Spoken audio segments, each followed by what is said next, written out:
लेकिन यह बात अगर खेसारी लाल यादव का देता है लुलिया का मांगे ले केहू नहीं खे बोले वाला।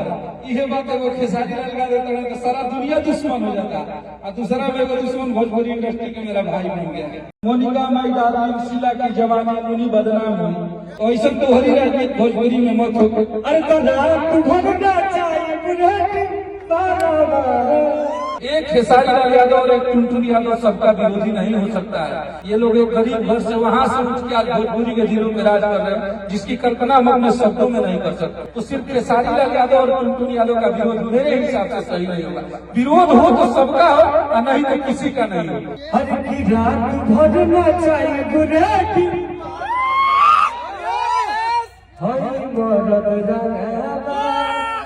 मोनिका माई डार्लिंग शीला की जवानी मुनी बदनाम हुई इवेंट की भोजपुरी में हम लोग जब छोटी छोटी रही जब हम लोग मैंने भोजपुरी में कुछ ना मैंने कहा तो ना हो तब से एक गाना इंडिया के पापा बगल वाली जान हमारे ली सलोनी बिपाशा।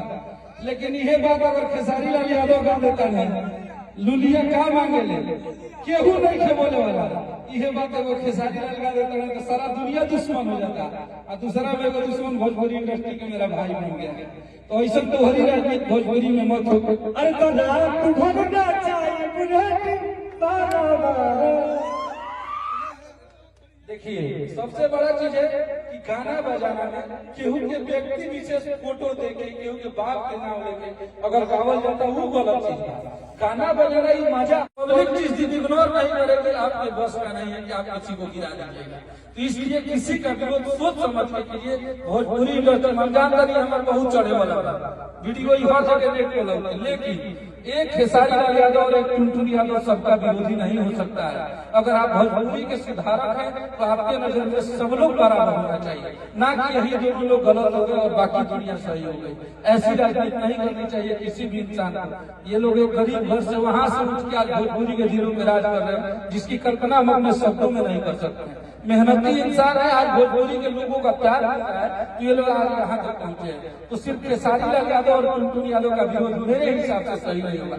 विरोध हो तो सबका हो और नहीं तो किसी का नहीं हो। दोहरी मानसिकता नहीं चलेगी।